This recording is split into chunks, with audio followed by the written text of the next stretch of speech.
Hi viewers, welcome back to my channel. और मेरा नाम त्रिपन्ना महापात्र है। तो आज का वीडियो का कंटेंट ये है कि मैं बीएमएस के बारे में बताना चाहती हूँ। मेरे एक सब्सक्राइबर ने, उनका नाम है सबिता महांती, उन्होंने मुझे लास्ट वीडियो पे रिक्वेस्ट किया था कि दीदी थोड़ा बनाए कि बीएमएस के बारे में क्या है और उड़ीसा में उसका स्कोप क्या है। तो मैं पहले आज वीडियो के फर्स्ट पार्ट में मैं आज कवर करूँगी कि बीएमएस क्या है, उसका स्कोप क्या है, और नेक्स्ट पार्ट में उड़ीसा में कैसे आप कौन से कॉलेज में आप एडमिशन ले सकते हो, उसका फीस स्ट्रक्चर, कट ऑफ वगैरह सब डिस्कस करूँगी। तो पहले मैं ओवरऑली बीएमएस के बारे में बोलूँगी। तो आज मैं जितनी भी बात बताऊँगी सारे मैंने अपने बैचमेट से, क्लास में हमें टीचर भी बहुत बताते हैं बीएमएस के बारे में, क्या स्कोप है, क्या मतलब सब कुछ इस फील्ड के बारे में। तो जो भी है तो मैंने एक डायरी में सारा नोट करके लिखा है। तो ये सब पॉइंट्स मैं आज बोलने वाली हूँ। और बीएमएस है बैचलर ऑफ बीएमएस का फुल फॉर्म है bachelor of Ayurvedic medicine and surgery. और आप सिर्फ आयुर्वेदा ही नहीं, मॉडर्न भी पढ़ते हैं, दोनों पढ़ते हैं, आयुर्वेदा और मॉडर्न बोथ। जैसे कि फर्स्ट ईयर हमने पढ़ के आए हैं, तो फर्स्ट ईयर में मेरे पास एनाटॉमी के BD चौरासिया भी है और रचना शरीर के M कांति भी है। रचना शरीर आयुर्वेदा का मॉडर्न मतलब एनाटॉमी, मॉडर्न आयुर्वेदा में उसे रचना शरीर कहते हैं।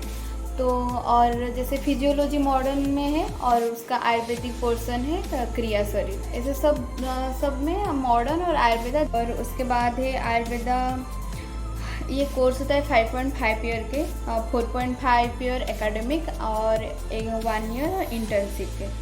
आयुर्वेदा का मोटो स्वस्थ है, जो स्वस्थ है उसे भी स्वस्थ कैसे रखना है, और जो पेशेंट मतलब जिसको विकार आ गया है और मतलब जिसको कुछ डिजीज़ हो गया है उसको भी हम कैसे स्वस्थ कर सकते हैं। तो ये मतलब ये दोनों है कि अगर कोई स्वस्थ है तो वो अपने लाइफस्टाइल इतना अच्छा करके रहेगा कि क्या करेगा कि वो बीमार ही ना पड़े, और जो बीमार है वो कैसे ठीक होगा। आयुर्वेदा दोनों के ऊपर काम करता है। तो आयुर्वेदा का स्कोप गवर्नमेंट में और प्राइवेट में क्या क्या है मैं आपको बताती हूँ। पहले गवर्नमेंट में फिर गवर्नमेंट में आप कोई भी PSC एग्ज़ाम क्लियर करके, PSC मतलब पब्लिक सर्विस कमीशन होता है, हर स्टेट में वो डिफरेंट होता है। जैसे उड़ीसा में OPSC, MP में MPPSC, और ऑल इंडिया के लेवल में UPSC होता है, यूनियन पब्लिक सर्विस कमीशन। तो आप उसको भी क्रैक करके, BMS है उसका क्वालिफिकेशन, और उसको भी क्रैक करके आप मेडिकल ऑफिसर बन सकते हैं। और मिनिस्ट्री ऑफ आयुष में बहुत सारा पोस्ट अभी निकल रहा है, और मिनिस्ट्री ऑफ आयुष में आप कंसल्टेंट भी रह सकते हैं। उसके लिए भी क्वालिफिकेशन BMS ही चाहिए मिनिस्ट्री ऑफ आयुष में कंसल्टेंट रहने के लिए, और उसमें भी आपको अच्छा खासा सैलरी मिल जाता है। बेसिक 40 से ही स्टार्ट होता है वहाँ पे, और एकेडमिक्स आप लेक्चर भी बन सकते हैं। फिर प्राइवेट में हम आते हैं। प्राइवेट में आप फार्मास्यूटिकल कंपनीज़ में रह सकते हैं, जैसे कि हो गया आयुर्वेदा, हिमालय।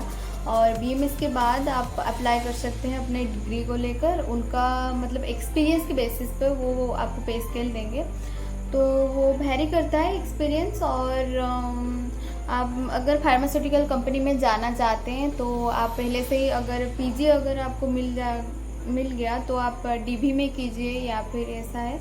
और प्लेन BMS के बाद में तो सैलरी थोड़ा कम होता है। PG के बाद सैलरी 70-80 के उसके ऊपर हो। किसिंग अब्रोड, तो 16 कंट्रीज़ में अभी आयुर्वेदा को ऑफिशियली मतलब एक पैथी माना गया है। वहाँ पे हम ट्रीटमेंट कर सकते हैं वहाँ पे, लेकिन वेलनेस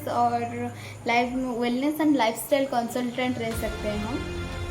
और उसमें भी वहाँ पे $15,000 से स्टार्ट होता है सैलरी। तो उसके बाद क्लिनिकल प्रैक्टिस और प्राइवेट भी कर सकते हैं। अगर आपका डायग्नोस और ट्रीटमेंट अच्छा है और आपका हैंड प्रैक्टिस सही है, फिर आप तो ये फील्ड में बहुत ही मतलब कंपटीशन ये फील्ड में पहले से ही कम है। और अगर आपने अच्छा कर लिया डायग्नोस और ट्रीटमेंट, तो मुझे बताना नहीं पड़ेगा कि आप कितना आपके पैसा और नेम फेम आप जो भी चाहते हैं लाइफ में अचीव करना, तो कितना कर सकते हैं आप। उसके बाद है एंटरप्रेन्योरशिप। और ये तो अभी डिमांड पे भी है। और आप कुछ भी मतलब लोग आजकल वही ऑर्गेनिक जिसमें नाम मेंशन हो जाता है वो सोचते हैं कि वही अच्छा होगा। ऐसा नहीं है, मैं बोल रहा हूँ कि सब अच्छा है, कि कौन सा अच्छा है कौन सा बुरा है। मैं वो बोल रही हूँ कि अगर आप मार्केट में जो कुछ चल रहा है, अगर आपको उसे स्टडी करके थोड़ा समझ के कुछ नया डिफरेंट बना के किसका बेनिफिट हो, ज़्यादा बेनिफिट्स हो रहा है पहले से जो है उसके आप जो बना रहे हैं वो बेनिफिट्स हो सकता है, आप सोच सकते हैं। तो आप अगर ये कर लिया तो आपके नाम पे अगर पेटेंट कुछ कर लिया आपने तो वो तो एकदम ब्लास्ट है। एंटरप्रेन्योरशिप, उसके लिए कोई एज रिक्वायर्ड नहीं, कुछ भी नहीं है, आपके नॉलेज ही उसमें काम करेगा। तो वही है सब। एंड पीजी आप paediatric physician, gynaecology, ENT and toxicology ये सब डिपार्टमेंट में कर सकते हैं। प्राइवेट पीजी के बारे में मैं थोड़ा बोलना चाहूँगी यहाँ पे बीए बेस में। जो प्राइवेट बीए में से हम वही मतलब 2 साल अगर गवर्नमेंट में नहीं मिला, AIPG जो एंट्रेंस होता है अगर नहीं मिला तो उसमें हम प्राइवेट में 25 लाख के नीचे ही कॉलेज से कर सकते हैं, जहाँ पर एक MBBS के लिए PG 2-3 करोड़ से कम नहीं होता है। और सर्जरी आयुर्वेदा में एक्सेप्ट हो गया है, लेकिन आप सारे सर्जरी नहीं कर सकते हैं, जैसे कार्डियोलॉजिस्ट, न्यूरोलॉजिस्ट, ऐसा नहीं हो सकता है। लेकिन नॉर्मल बेसिक सर्जरी सब कर सकते हैं आयुर्वेदा में, वो अलाउ हो गया है। तो अभी तो आपने सुना ही होगा कि नरेंद्र मोदी हमारे जो प्रधानमंत्री है उन्होंने WHO के साथ मिलके एक एग्रीमेंट साइन किया है, जिस इनिशिएटिव यही है कि वो global centre for traditional medicine start करने जा रहे हैं गुजरात के जामनगर में। तो और 37 कंटोनमेंट हॉस्पिटल भी खुलने वाला है आयुर्वेदा में।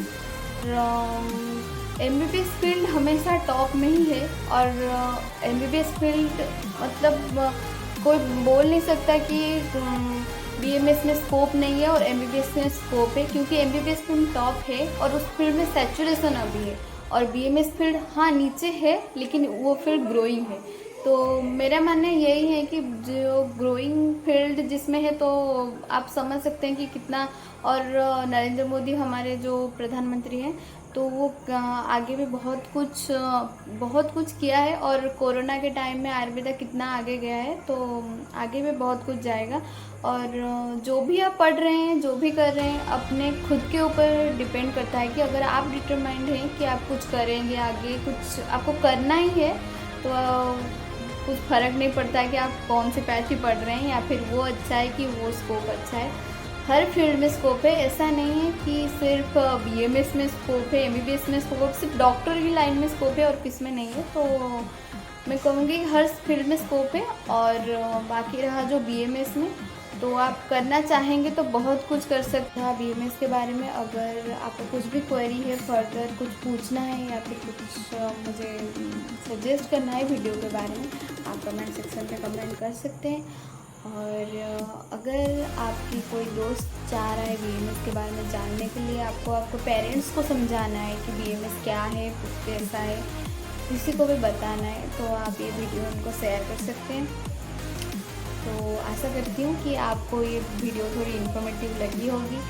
और अगर मुझसे कोई मतलब भूल चूक हो गई होगी, जो मैंने कुछ रॉन्ग बोल दिया होगा, तो उसके लिए माफ़ी चाहती हूँ। और आप मुझे करेक्ट करने के लिए कमेंट सेक्शन में बता सकते हैं, मैं नेक्स्ट वीडियो में उसे करेक्ट कर लूँगी।